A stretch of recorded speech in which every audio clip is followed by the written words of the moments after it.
Okay, so let's go back to sources. I want to get back to some of this because basically what we have here, after Zach totally bombed on this debate, what you have is you have him now coming back, and I'm going to play some more stuff from the debate to kind of show his thinking. But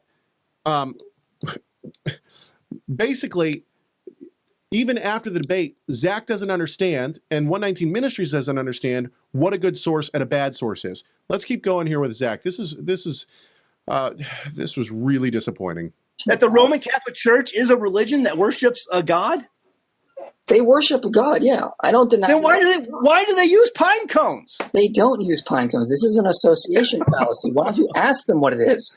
And second of all, where is the ancient pagan source saying that they worship these things? The only thing I can find in present day is Encyclopedia Britannica, which has gotten plenty of things wrong. It once said Mithra was born on the 25th of December. This is false. It once said that the middle-aged people thought the earth was flat.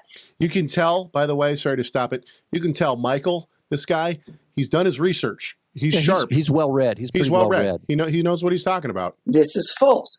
Actual scholars on this issue don't find it, and I've gone past it. No, that's ridiculous. If you can go to Wikipedia, and everyone, yeah, you laugh about Wikipedia, but you know what? The weird thing about Wikipedia is you have to give sources for your information, and sometimes no, if you don't, you get kicked off.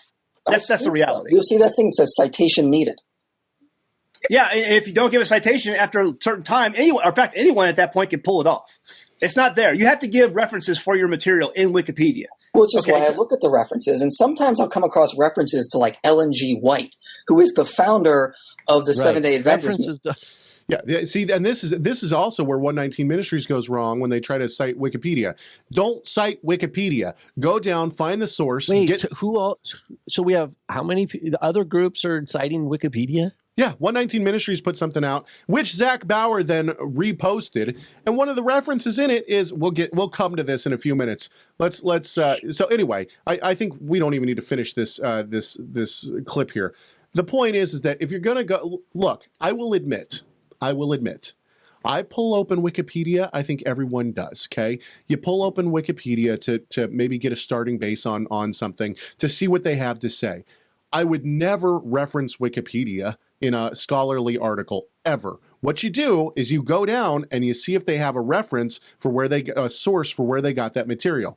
Then you go either to the library or into your own personal library. You see if you have that book. You pull that book off the shelf. You look at it. You see if they quoted correctly. They see if it's actually the right page. Any of that, because 50% of the time it's not. Somebody just wants the information to be there, so they'll just give a reference. It's not even, Yeah, here we have to be, because it's not like you have a whole group of scholars that are checking for working for Wikipedia that are going and chasing down each of these references to see if they're accurate. Yeah, it's more like a computer just says, okay, did the guy follow the format correctly? They can't possibly chase down and see. Yeah, so don't if you read it on, let's just say, if you read it on Wikipedia, take it with like a grain of salt or two grains of salt. Well, it's not even take it with a grain of salt. Go see where they're getting their references, then go to the source that they use. Yeah, that's better. Yeah. Okay, so now of course at this point in the debate, Zach is really struggling. I think he realizes he's in trouble. He's grasping at straws.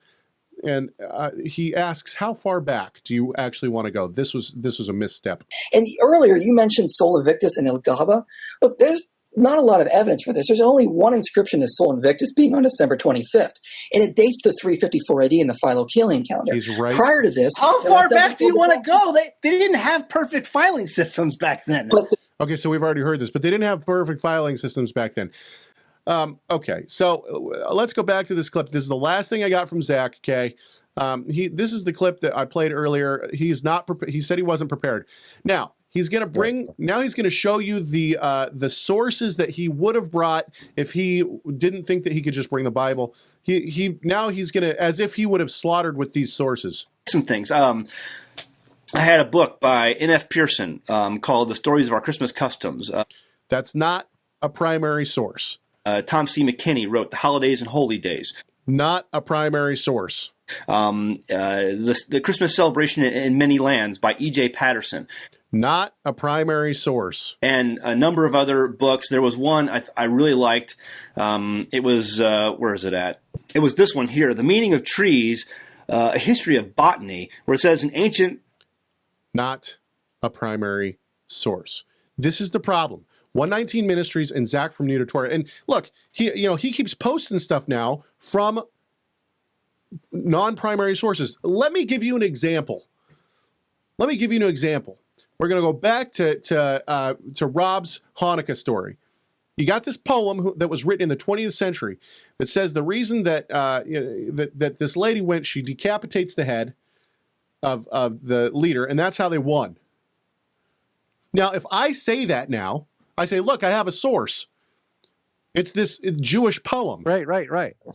Or Okay. the Talmud. They miracle of oil. With my source is the Talmud. Therefore, it happened. Yeah, but it's super late.